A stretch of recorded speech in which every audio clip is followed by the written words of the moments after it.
और याद रखिएगा, अच्छी तरह नाराज मत होइएगा। नबी करीम ने फरमाया वो शख्स दयूस है जिसे इस बात की परवाह ना हो कि उसके घर में कौन आता जाता है। दयूस मीन्स पता है आपको क्या होता है? उर्दू में बताऊं, नाराज तो नहीं होंगे? बेगैरत। यानी अगर हमारी ज़ौजा, हमारी घर की औरतें नामहरमों से हंस हंस के बातें कर रही हो, नामहरमों घर में घुसेड़े, तो याद रखें ऐसे शख्स को आपके नबी ने दयूस कहा है।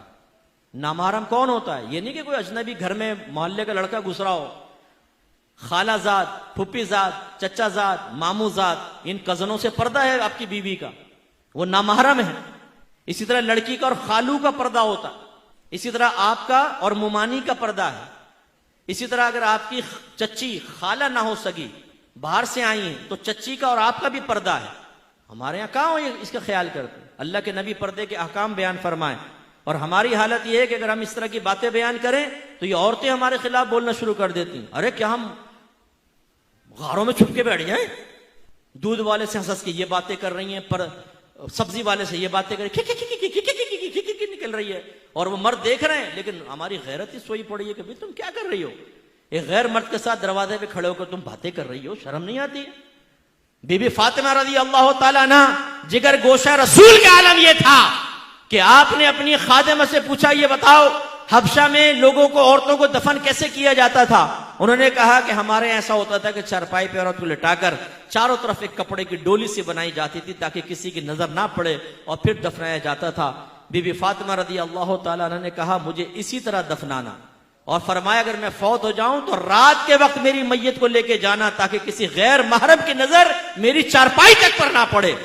वो बीबी फातिमा नबी करीम सल्लल्लाहु अलैहि वसल्लम की बेटी, तरबियत याफ्ता, ये कहे, और ये बीबी फातिमा को मानने वाली, उनकी न्याज़ें खाने वाली, ये कहे कि हम पर्दा नहीं करेंगी, और घर का वो सरपरस्त बेवकूफ किस्म का वो कहता है कि जी मैं परमिशन देता हूं तुम बगैर पर्दे के घूमो फिरो। यानी कितनी बहनें मुझे ऐसी मिली जो ये कहती हैं कि हमारे शौहर ये कहते हैं कि मेरे दोस्त आए, रिश्तेदार आए, बिला पर्दा सामने बैठो।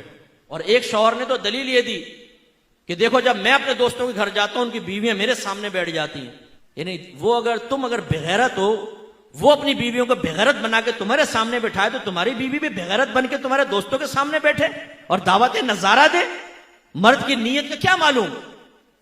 हम में से कितने ऐसे बैठे होंगे जो लोगों के सामने बड़े यूं मोहतात बनते, लेकिन टेढ़ी टेढ़ी आंखों से शादी ब्याह के अंदर सब देख लेते हैं ना।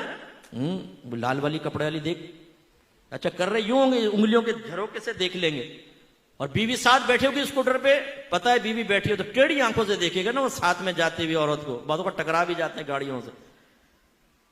तो जब हमारी नीयतों में इतना फुतूर है कि